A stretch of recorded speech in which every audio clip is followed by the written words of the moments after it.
ইন্ডিয়াকে আমি আগে রাখবো এখানে। আফগানিস্তানে ফাইনাল নেবে, ইংল্যান্ড বা ইন্ডিয়া। মনে হয় আফগানিস্তান ফেভারিট। টি-20 বিশ্বকাপের সুপার 8 থেকে যে 4টি দল সেমিফাইনাল খেলবে তারা হলো ইংল্যান্ড, ভারত, সাউথ আফ্রিকা এবং আফগানিস্তান। খেলার ধরন কিংবা জনপ্রিয়তা, শিরোপার দৌড়ে সব দিক থেকে বাংলাদেশের ক্রিকেট সমর্থকরা এগিয়ে রাখছেন ভারতকে।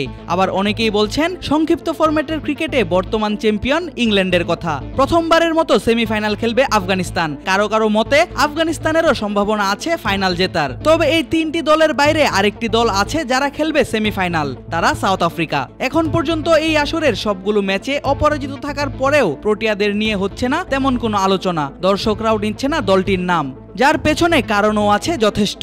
সেমিফাইনালে গিয়ে সব সময়ই ব্যর্থ দলটি। 10টি বিশ্বকাপ আসরের 8টিতেই নকআউট স্টেজ থেকে বাদ পড়েছে সাউথ আফ্রিকা। এমনকি এর আগে কখনো বিশ্বকাপের ফাইনালে উঠতে পারেনি প্রোটিয়ারা। পুরো টুর্নামেন্ট ভালো খেলেও শেষে এসে তালগুল পাকায় দল।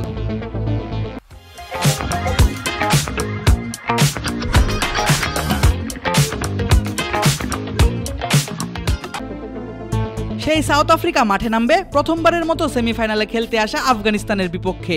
বাংলাদেশ সময় ভোর 6:30টায় অনুষ্ঠিত হবে সেই ম্যাচ। প্রথমবার সেমিফাইনালে এলেও শক্তিমত্তার বিচারে পিছিয়ে রাখার কোনো সুযোগ নেই আফগানদের। তাদেরকে পিছিয়ে রাখছেন না প্রোটিয়া কোচ রব ওয়াল্টার। মাঠে নামার আগের দিন প্রি ম্যাচ প্রেস কনফারেন্সে সাংবাদিকদের মুখোমুখি হন এই কোচ। জবাব দেন বিভিন্ন প্রশ্নের। জিজ্ঞেস করা হয় সেমিফাইনাল কখনো উতরাতে না পারার কারণ। এমন প্রশ্নের জবাবে কোচ জানান এবার আর সেমিফাইনালে হারবে না সাউথ আফ্রিকা। আগে যারা কাছাকাছি এসেও পারেনি সেটার দায় ওই মানুষগুলোরই। সত্যি বলতে এই সাউথ আফ্রিকা তো আলাদা দল। আমাদের যা কিছু আছে সেসবই শুধু আমাদের। আমরা তাকাবো আমাদের নিকট অতীতের পারফরমেন্সে, যেখানে আমরা বারবার উতরে যেতে পেরেছি। সেমিতেও আমরা সেরকমই ভাবছি। কোচের কথার সত্যতা মিলে একটু পেছনে তাকালেই 7 ম্যাচের 7টিতে জিতেই সেমিফাইনালে প্রোটিয়ারা। এখন পর্যন্ত দারুণভাবেই চাপ সামলে এসেছে ওয়াল্টারের south Africa.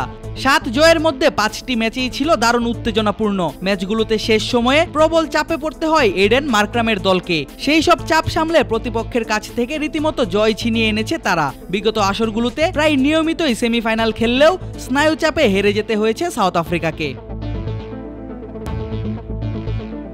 Adib Ashraf, ক্রিক frenzy.